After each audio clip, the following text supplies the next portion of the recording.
فلاحی تنظیم ہے، اور اس جو آفات ہیں اس پر الخدمت فاؤنڈیشن پر پوری دنیا میں جو اعتماد ہوا اور لوگوں نے اپنی دولت جس طرح جمع کرائی، اس بات کا اظہار ہے کہ لوگوں کو یقین ہے کہ جماعت اسلامی کی قیادت ایماندار ہے، امانت دار ہے، دیانتدار ہے اور دیندار ہے۔ تو میرے دوستوں، بھائیوں، بہنوں، بزرگوں، ماؤں، بیٹیوں، جوانوں، میں آپ سے یہ پوچھنا چاہتا ہوں کہ 75 سالوں میں آپ نے تمام سیاسی جماعتوں کو آزمایا ہے۔ اب یہ ہمارا ملک اس وقت بے روزگاری کو، ماؤں، بیٹیوں، جوانوں، میں آپ سے یہ پوچھنا چاہتا ہوں کہ 75 سالوں میں آپ نے تمام سیاسی جماعتوں کو آزمایا ہے۔ اب یہ ہمارا ملک اس وقت بے روزگاری، بد امنی، مہنگائی عروج پر ہے، تو ایک دفعہ جماعت اسلامی کو بھی آزمائیں اور پاکستان جس مقصد کے لیے حاصل کیا گیا تھا اس کے مطابق اپنے ووٹ کا استعمال کریں، کیونکہ مسائل کا حل صرف اور صرف جماعت اسلامی ہے۔ جماعت اسلامی کا ماضی آپ کے سامنے ہے، جس کی قیادت کے بارے میں سپریم کورٹ کہہ چکی ہے کہ اگر کسی ایماندار شخص کا آئین کی دفعہ 62-63 کے تحت انتخاب کیا گیا تو ایک ہی آدمی بچے گا، جس کا نام محترم سراج الحق صاحب ہے۔ تو یہ ابھی الیکشن کا سال ہے، اس الیکشن میں یہ لوگ جو وراثتی موروثی سیاستدان ہیں، جو لوٹا کریسی کے مہر ہیں، جو جاگیردار اور سرمایہ دار ہیں، اور جو ہمیں ہمیشہ کے لیے پاکستان سے پہلے بھی انگریزوں کے وفادار تھے، ان سے مراد لیں، اور پاکستان بننے کے بعد ہمیں اور ہمارے بچوں کو غلام رکھنا چاہتے ہیں، اور ان کے بچے بھی ہمیں غلام دیکھنا چاہتے ہیں، غلام رکھنا چاہتے ہیں، اور ایسی ایسی کہانیاں، اور ان کے جو اپنا سفیر ہیں انہوں نے چھوڑے ہوئے ہیں، جو ان کی تعریفوں کے میں خوش آمدوں میں سب کچھ بھول جاتے ہیں۔ ان کے ذریعے، تھانوں کے ذریعے، پٹواریوں کے ذریعے، سیکٹریوں کے ذریعے انہوں نے ہم کو غلام بنایا ہوا ہے۔ ان سے ہم کو آزادی حاصل کرنا ہوگی۔ ووٹ ایک شہادت ہے، امانت ہے، یہ ایک مختار نامہ ہے، تو اس کو سوچ سمجھ کر اپنے ایمان اور ضمیر کی آواز پر دیں۔ نیک و صالح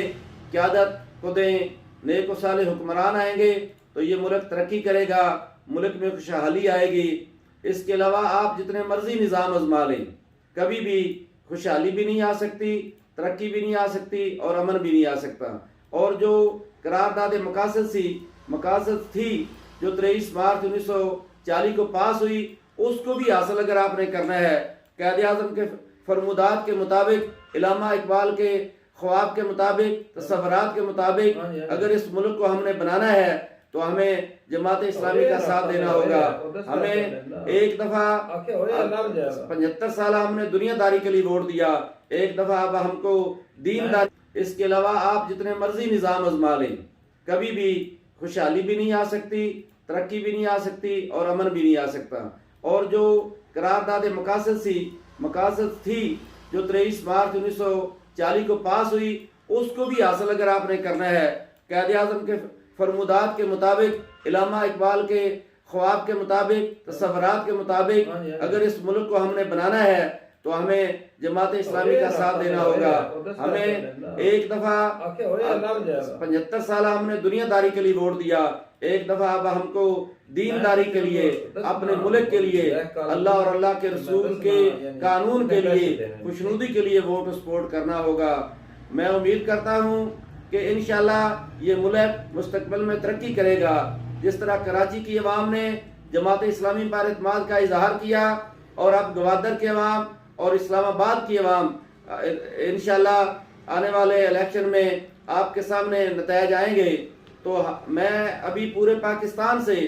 پنجاب کے اندر تمام سیٹوں کے اوپر جماعت اسلامی نے اپنے امیدوار اتارے ہیں اپنے نشانات کے تحت۔ تو میری آپ سے یہی اپیل ہے کہ اس دفعہ جماعت اسلامی کا ساتھ دیں، قرارداد مقاصد کے مطابق اپنی زندگیوں کو ڈالیں، قرارداد مقاصد کے مطابق اس ملک کی فلاح میں اپنا حصہ ڈالیں، اور ان ظالموں کرپٹ لٹیروں جنہوں نے اندرون بیرون ممالک میں اربوں کی جائیدادیں بنائیں، اس ملک کو لوٹا، ترقیاتی کاموں کے نام پر 50% سے بھی بڑھ کے کمیشن لیا، نوکریوں کے پیسے لیے، اور اب پھر یہ جو ابھی الیکشن آئے گا اس میں یہ مداریوں کی طرح ڈگڈگی بجا کے آپ کو دھوکہ دیں گے۔ تو امید ہے کہ اب عوام میں شعور آ چکا ہے، اور یہ تمام جو پارٹیاں سوائے جماعت اسلامی کے، ان کا منشور ایک ہی ہے، ان کا مقصد ایک ہی ہے، یہ کسی بھی صورت میں اس ملک کے اندر اسلامی قانون کو نافذ نہیں کرنا چاہتی، نہ ہونے دینا چاہتی ہیں، اور بین الاقوامی ایجنڈا بھی یہی ہے۔ میں اس اپیل کے ساتھ کہ ایک تو میں اس موقع پر آپ سب مسلمانوں کو، عالم اسلام کے مسلمانوں کو،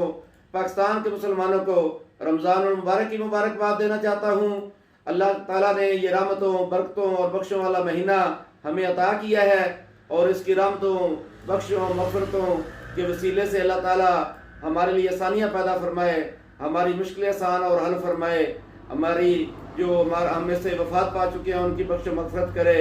اور ملک پاکستان اسی وسیلے سے ترقی کرے، اور عالم اسلام کو اللہ تعالیٰ عزت دے۔ والسلام ورحمۃ اللہ وبرکاتہ۔